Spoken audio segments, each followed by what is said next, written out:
Hello, wanderers of the world. Welcome back to my channel. Today we have quite a few topics to talk about. So let's grab our cup of coffee and let's chat about it.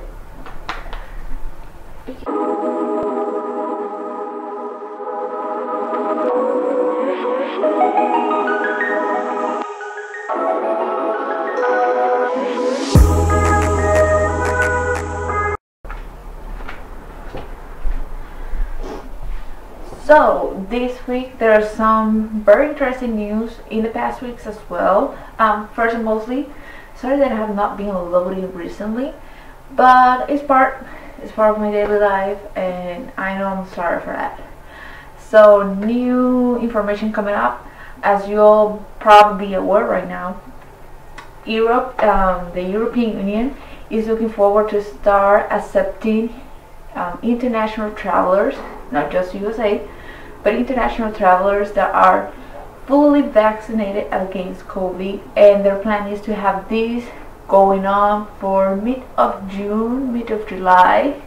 So for summer, very exciting because we can be adding European destiny to our bucket list or for our summer trip. Something very interesting about that as well has been that the Italian government, or more rarely the person that represents the Italian country in the European Union and in the tourist sector, have said and expressed that they're going to look to start allowing international travelers that are fully vaccinated for mid of May. So they're going a month before. They're trying to be a month ahead of the rest of the European Union, and it makes sense. They're trying to capitalize over that fluctuation or that flow of money first and try to get as much as possible. It's very important that we do this remark. The tourist sector of every country is a big influx, is a big money maker for every country, like it or not. So it's something that it was expected that the countries are starting to look how to make international travelers start coming back, how to make the tourist sector in the countries come back, but in a safe way. So very interesting. Let's keep an eye on those countries, especially all the European, but especially on Italy, to see how this plan of them to start as soon as possible accepting international travelers that are fully vaccinated start to work. Another interesting topic that have come up related to vaccines, vaccine tourists, is in the cruise sector, especially in the Floridian ports. If you're aware, we have keep updated with the Floridian government. They're trying to make a way so that non-business can require or make mandatory requirements to have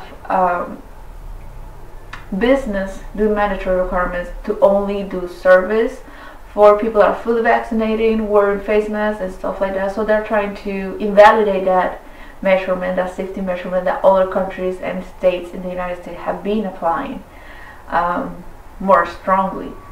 The purpose of applying those laws or those rules is to make the normalcy, the safety as possible, so we can return to those places in a safe way.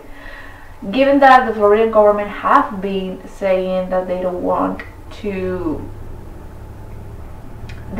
actually make those mandatory requirements for business, the Norwegian cruise line specifically have said that they want to try to avoid at all costs using the Florida ports, because they are making it mandatory for every passenger and every crew member of their cruises to be fully vaccinated.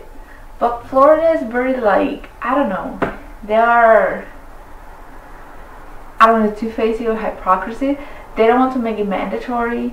The business require mandatory vaccine only to be able to serve to the customers, but they are actually pushing forward for all crew members of every cruise to be vaccinated. So I don't know what is going on with Florida government. It's nothing new that they say something but they do something. But yeah, so far, Florida, the cruise, Norwegian cruise line have said that they're not going to be using the Florida ports as soon as for their cruise lines. So if you have a cruise booked with Norwegian, be aware that probably you're going to see changes in the cruise that you're using or something like that, because each cruise they have it in different ports, and I'm correct, they have the Norwegian Gem cruise is here in New York, and I think Norwegian Escape or Jewel, that's another cruise, is all ported in Florida. So they're going to start looking to other ports around the Caribbean, but they're really sad that they cannot use the Florida port given the government law and instructions that they have been taking in consideration. Something else very interesting for all of us that are trying to travel outside of the USA, go international, go abroad. You know, and I have been remarked it through all the channels that not matter if you're fully vaccinated, to be able to enter to the USA, you have to show a negative test result for COVID. Lately, it has been expressed that the USA government is going to start accepting the home test results. But it's very interesting because for them to be able to accept your home kit COVID test result, you have to do it with an official person from that company from where you get your kit via webcam. So technically you're going to receive the kit at home. First and mostly, this kit must have a manufacturer number where you can call and somebody can monitor you while you're taking the test. So they can ensure that you take the test, they can ensure the test result, and they can ensure that you do it correctly. If it's not like that, they're not going to validate your test result, and then you're going to have to get tested, do it again, or get tested in a facility. And airlines are trying to promote that as well here in the USA. But it's very interesting because now it could be a little bit easier for all of us that are going outside and trying to return, and they don't feel comfortable finding a lab in their foreign destination, or the prices doesn't sit well with them. They have an option to do it. There are another option besides the home test, the Destin Labs test.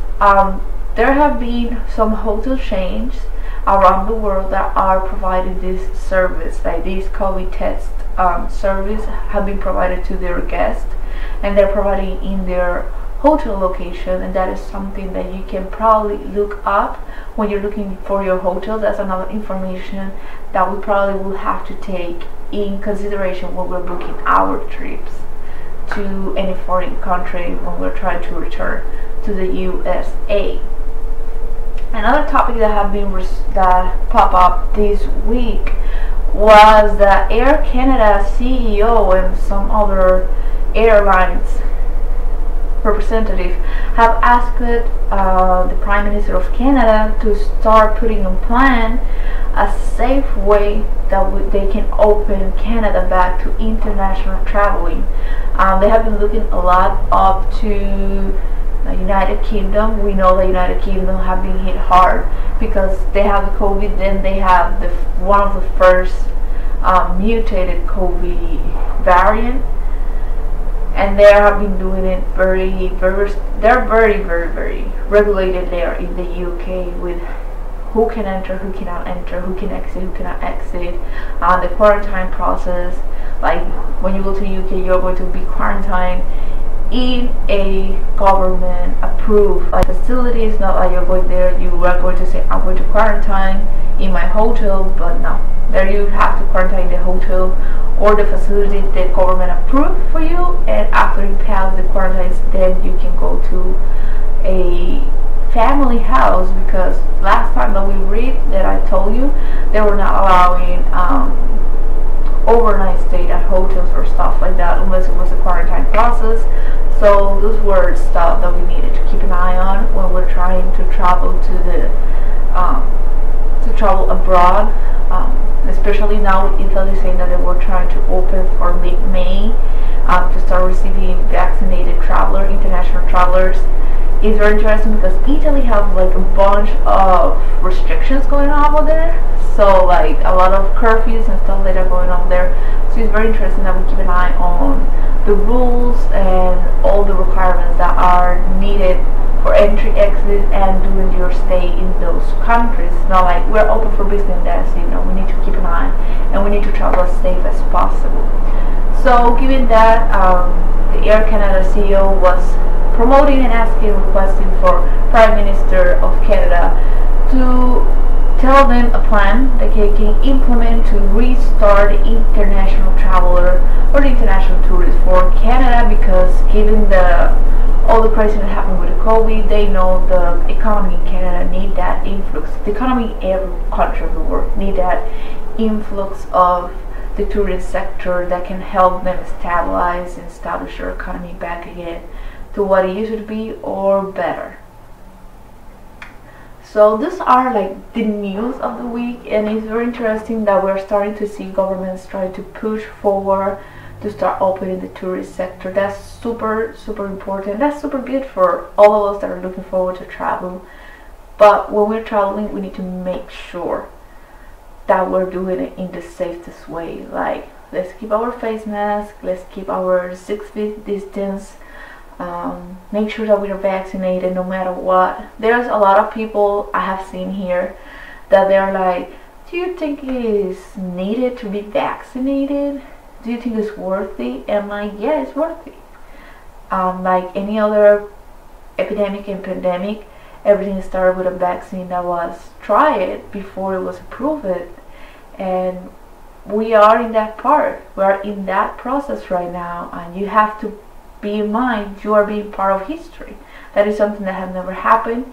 None of your relatives have probably experienced it, but you are now part of the history books. You are going to be one of those that are, when the history books in the future are given for our children in the schools, you're going to be part of, you are going to be part of those that accepted vaccine without concerns or without doubts, or you are going to be part of those that didn't accept the vaccine and waited, or you're going to be part of the numbers that get contagious, or you're going to be part of the numbers that will go disease. It's all up to you which part of history you want to be. But yeah, we are in a historic moment.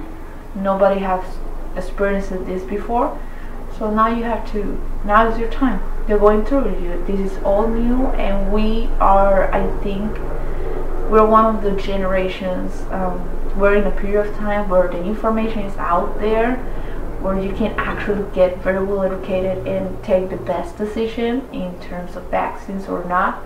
Just don't let yourself be tracked down by false news, false information, something that is not approved. That's what I keep mentioning every time that I do my vlogs. Here, my videos.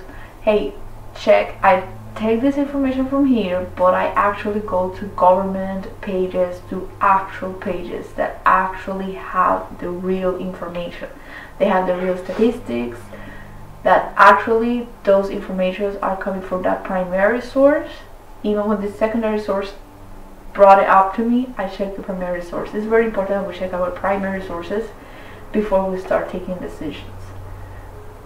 Like I say, I already got vaccinated. It's already 15 days since I get the second shot. Yes, it feels nasty, the second shot. Everybody have reactions. Some doesn't have a reaction, some other have reactions. Some of those that doesn't have reaction because they prepare themselves. But those that have reaction is completely fine. It's just for 2 days and you're going to feel like you have the flu, but it's nothing big. So I really recommend that we start vaccinating, that we start moving for having and achieving that herd immunity in our communities. And that is one of the reasons why the international industry is opening back again to the USA citizens. Actually, USA like it or not, in this process they are setting up the example on getting vaccinated and trying to reach that number, that 70%, to be able to achieve the herd immunity. And that is something that is allowing us to go back. If you remember back in 2019 when everything started, USA travelers were the last, like the least accepted in any part of the country, like in any part of the world. Like you were able only to travel inside the USA, and now we are going from being the least desirable to be one of the first countries to be allowed to go back to the international tourist sector. With all this saying, with all these countries open back again, it's very important we keep an eye on the CDC pages, the embassy page of the USA as well.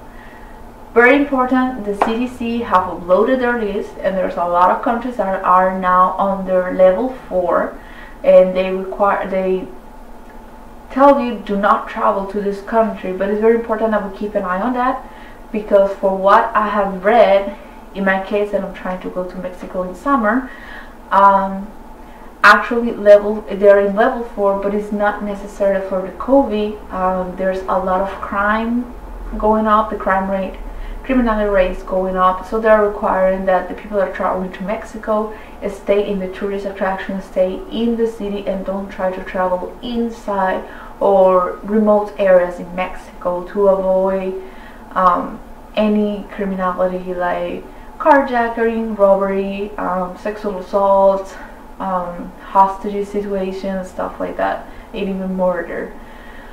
So when you're trying to see which country you can travel, try to see all these advisories, just not COVID. We have to have in mind that the whole economy is going through a crisis given the COVID situation, and there's a lot of people that are being able to set back themselves on their feet and be able to go back to have a stable economy at their home, but there's so many others that they don't have that. And there are some governments that have been doing it right, and there's some governments that have been doing it wrong. Example of that is the Colombian government. We have seen all this issue, all this mess the Colombian government have created, and we have to keep an eye on those stuff as well. It's not just COVID, it's what the COVID brings with it that we have to keep an eye as well. Given that, like I say, with all those countries reopening, with all those new restrictions, with all those stuff beside COVID that we need to keep an eye. If you're trying to travel during this summer and you don't know where to go, which place is safer than the other, hit my webpage, book a session with me, and I will be more than happy to help you to plan your vacation for this summer and the rest of the year. For you to plan your vacation for this summer and doing it the safest ways for you and your family and whoever's traveling with you, and obviously having your budget in mind, making it a budget friendly for you as possible. That's all that I have for you guys. I will see you guys in the next time, and follow me in my social media, Instagram, mainly Instagram, and there's my email where you can write to me if you need any help planning any trip. My Instagram, and don't forget to hit the like button, hit the bell icon so you can get any notification when I upload a new content, and subscribe to my channel. And I will see you guys in our next